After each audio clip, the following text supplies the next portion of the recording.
from the Old Testament prophet Micah. Now, Micah lived in a time, one of the few times in Israel, when there was prosperity. The other countries were doing war with each other. They were ignoring Israel. But that does not mean that everything was right in that nation. You had a growing class of rich folk who grew rich because they bribed officials into swallowing up the land of smaller landowners. Quite a time of injustice. And against that backdrop, Micah catches a dream of God's. Listen to it.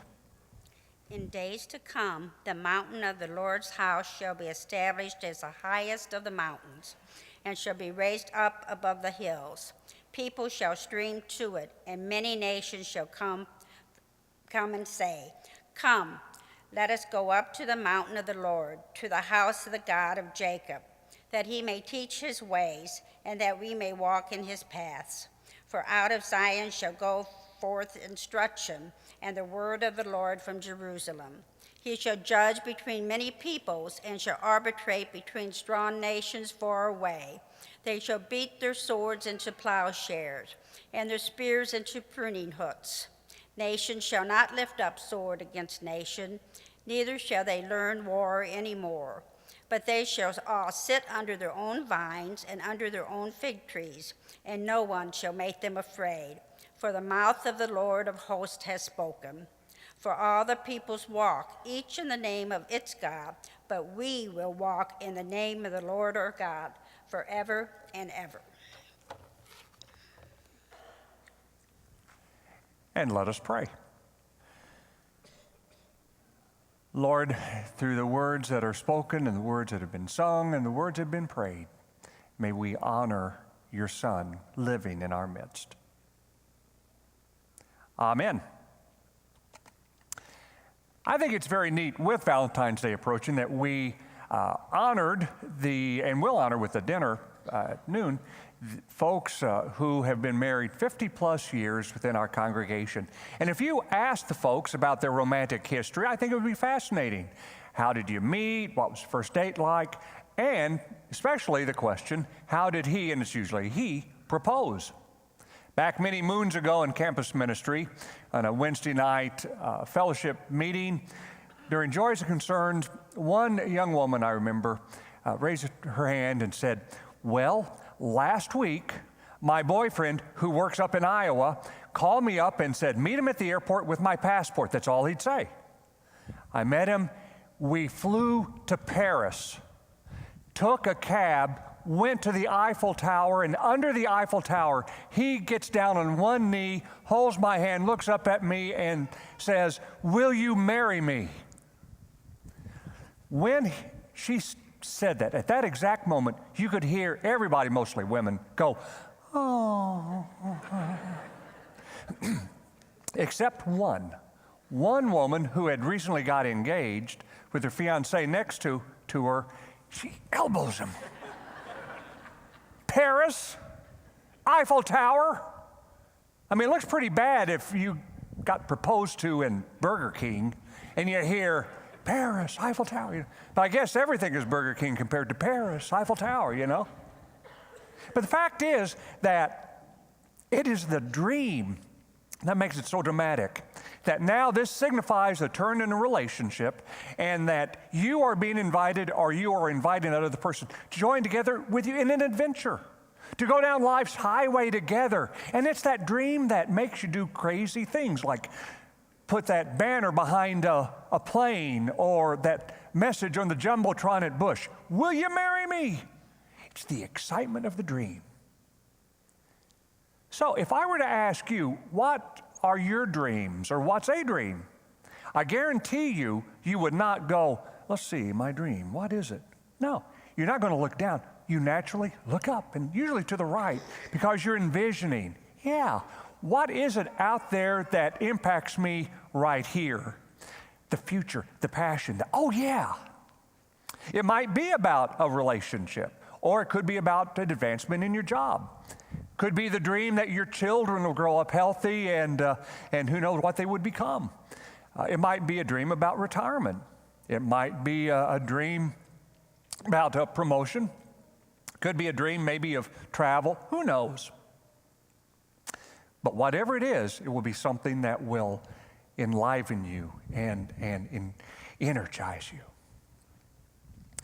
If you ask Micah what his dream is, you would have caught it very clearly in some of the most beautiful words of the Old Testament. Look up there.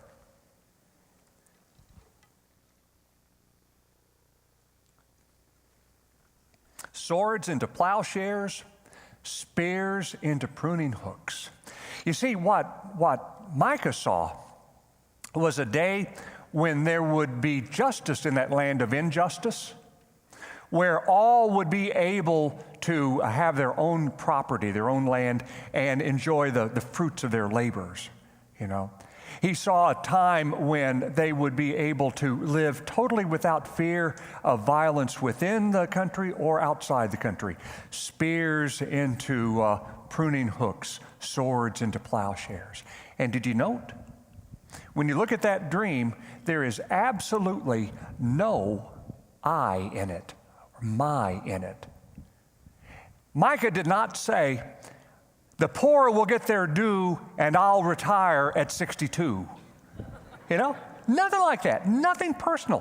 What got Micah happy, what got Micah energized was the concept, the thought that this is God's dream. This is what God is seeing out there. Isn't that exciting?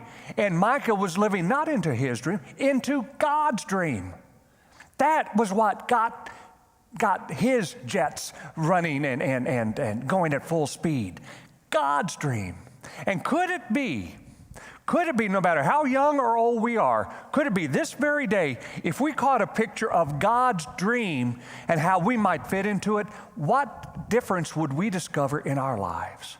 How could we live larger? Because I guarantee you, even though our dreams are nice and they're fine and they're fun, our personal dreams, they're nothing compared to what we can experience when we catch a glimpse of what God might be wanting to do. Because it's God's passion, after all. It's God's dream that causes the sun to rise. It's God's passion, it's God's dream that calls people together to do things well beyond their abilities. You live larger when you have larger dreams, and the biggest dream you can have is to see God's dream and what God is inviting you to do. Now, when I got to this part of the sermon, I said, okay, now what illustration could I give of someone who lived larger, who had that larger dream? And the man who instantly came to my mind was Dr. Martin Luther King, Jr.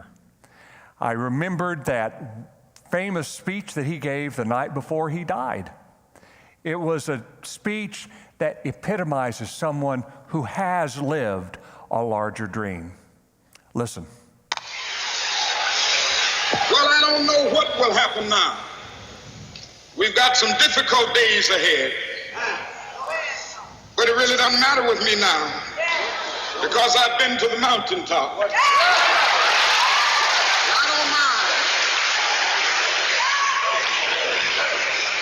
Like anybody, I would like to live a long life. Longevity has its place. But I'm not concerned about that now. I just want to do God's will. And He's allowed me to go up to the mountain. And I've looked over and I've seen the promised land.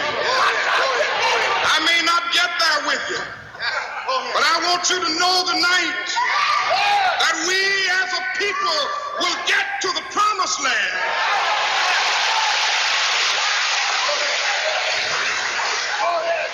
So I'm happy tonight. I'm not worried about anything. I'm not fearing any man. Mine eyes have seen the glory of the coming of the Lord.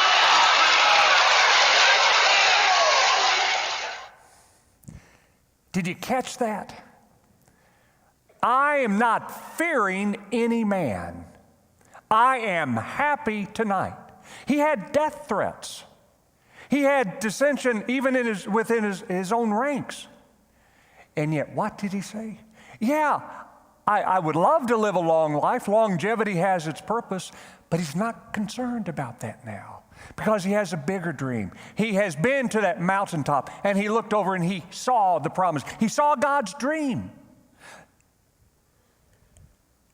Are not the best treasures we could ever have is a happiness that does not fade and a courage that does not waver? That's what happens when you live larger into that dream of God's. And so, quite frankly and quite simply, the sermon today and the essence of it is, no matter how young or old you are, what are you seeing from the mountaintop? Dr. King saw liberation for an oppressed and cruelly treated people. Micah saw a land flowing not with milk and honey, but with peace and justice. So, what do you see? Who do you see?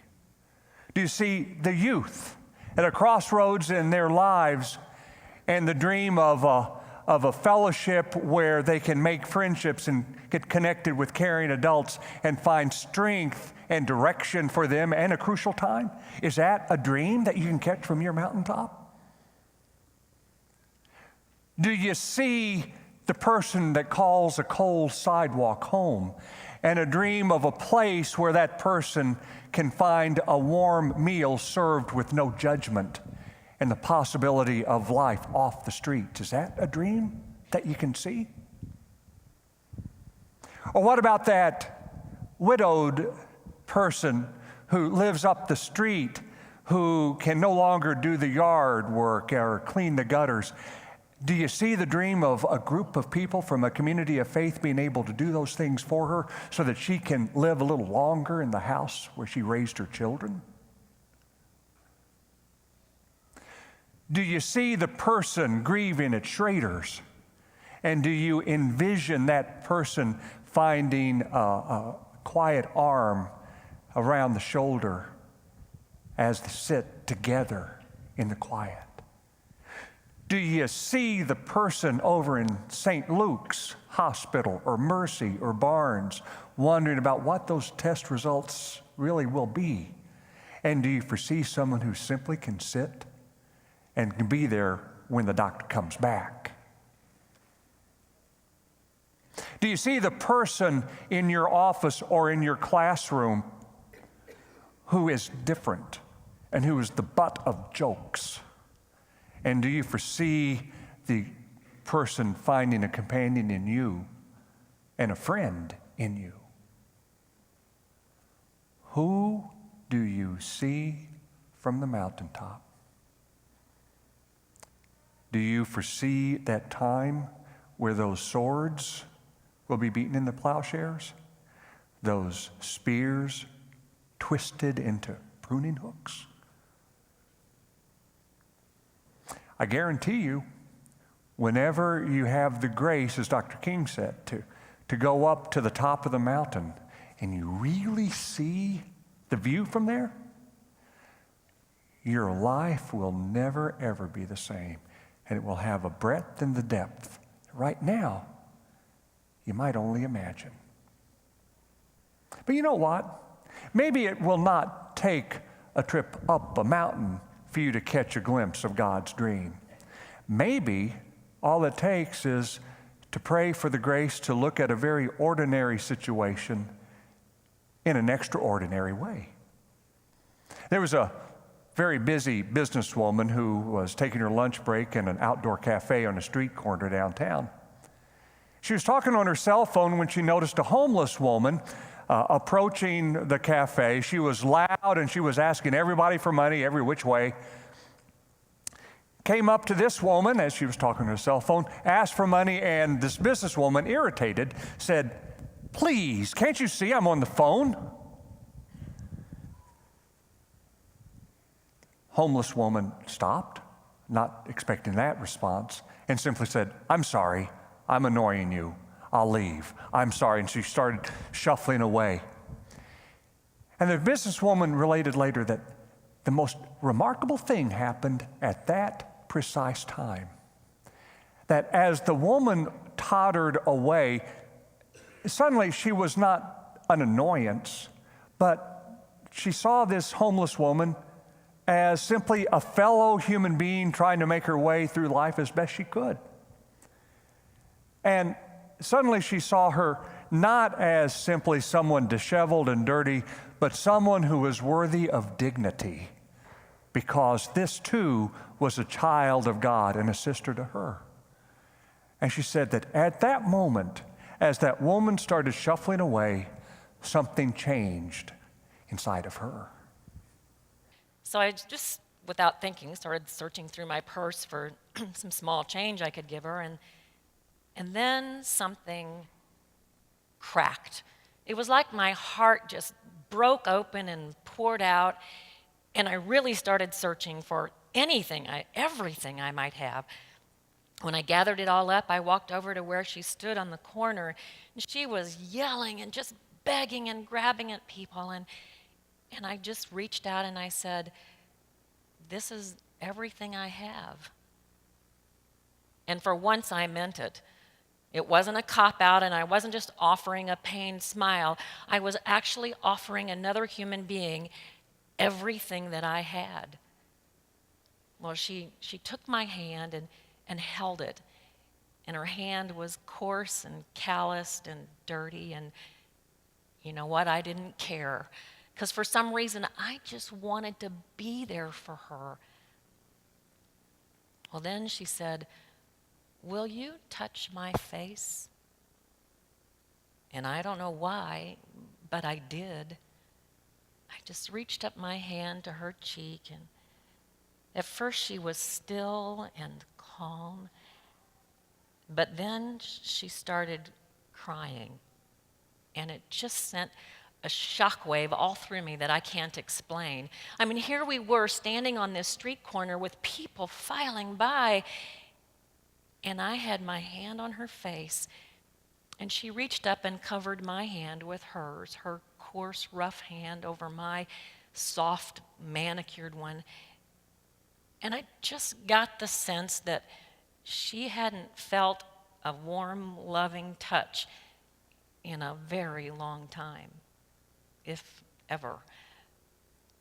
My heart just ached for her. I just wanted to comfort her. It was so powerful.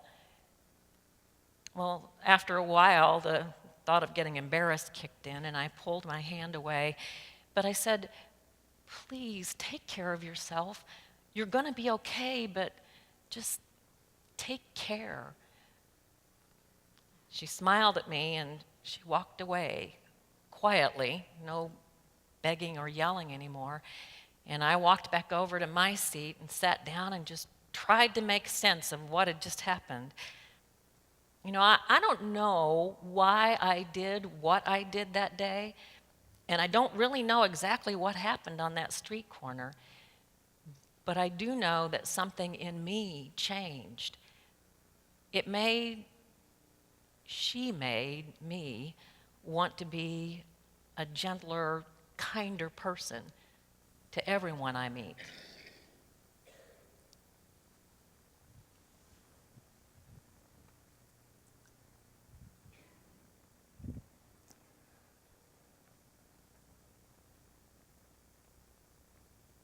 Who do you see from the mountaintop? Who do you see from the street corner? There is excitement in the words, "Will you marry me?" But there's power when you hear another invitation given to you from someone who loves you unconditionally. The invitation that goes, "Will you dream with me? Will you dream with me? Will you pray with me?"